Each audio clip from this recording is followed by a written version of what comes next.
News आपके साथ मैं हूं नम्रता बुंदेला। एमपी न्यूज के खास कार्यक्रम में आपका स्वागत है।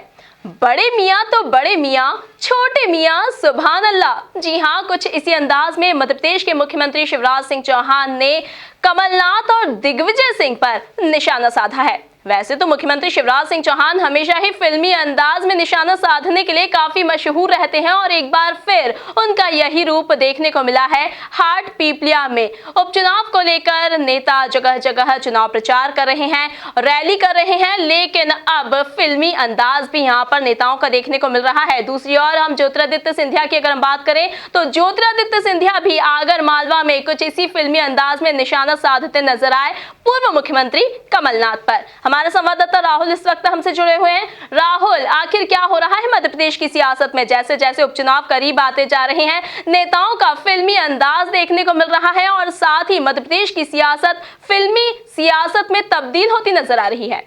देखिए नम्रता, बिल्कुल आपने सही कहा है कि उपचुनाव है और उपचुनाव में राजनीति के अलग अलग रंग देखने को मिल रहे हैं।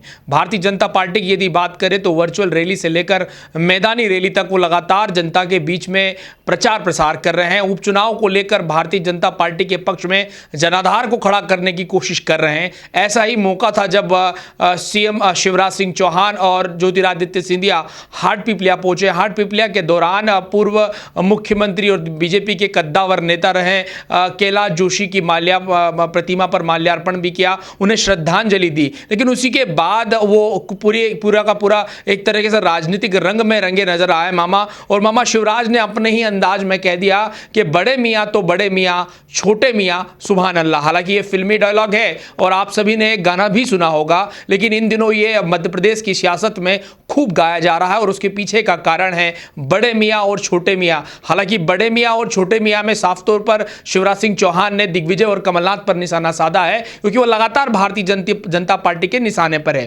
कांग्रेस में अगर मुख्य तौर पर देखें तो ये दोनों ही नेता हैं जो लगातार प्रचार प्रसार कर रहे हैं। ऐसे में शिवराज सिंह चौहान ने दोनों को टारगेट किया है। उन्होंने ये बात भी कही है कि वल्लभ भवन कभी कांग्रेस सरकार के जमाने में, कमलनाथ सरकार के जमाने में यूं कहे कि एक अड्डा हुआ करता था, भ्रष्टाचार का अड्डा बना दिया था। तमाम विधायक और नेताओं की नहीं सुनी जाती थी, लेकिन कोई बड़ा व्यापारी अगर वहां पहुंचता था तो बड़ी ही यूं लब्बो-लुआब के साथ में बड़ी ही यूं कहे कि उसकी मेहमान नवाजी होती थी, उसकी बात को सुना जाता था। तो कुल मिलाकर उन्होंने ये भी निशाना साधा कि उन्होंने विभागों का बंटवारा इसीलिए किया था कि कहां किसको लूटना है, इस तरह की भी उन्होंने बड़ी बात कही। यानी एक गंभीर तरीके के आरोप जरूर लगाए, लेकिन इसमें सबसे बड़ा चर्चा का विषय बना वो मामा का फिल्मी अंदाज है। क्योंकि मामा लगातार जनता के बीच में जब भी जाते हैं तो अपने भाषण को यूं कहे कि रुचिकर बनाने के लिए कई तरह के जुमले इस्तेमाल करते हैं। और खासकर अगर फिल्मी जुमलों की बात करें तो निश्चित तौर पर मामा जाने ही जाते हैं, इसलिए कि वो भाषण जिस तरीके से देते हैं वो जनता का सीधा 1 to 1 कनेक्शन करते हैं।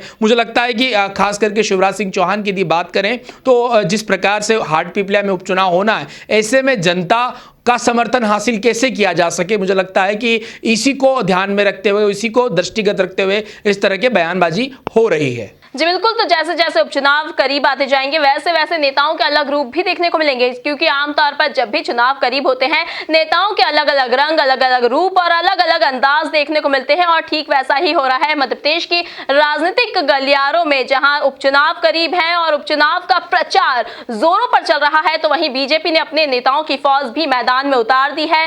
जोरों पर यह चुनाव प्रचार है और इसी दौरान फिल्मी अंदाज भी नेताओं के देखने को मिल रहे हैं।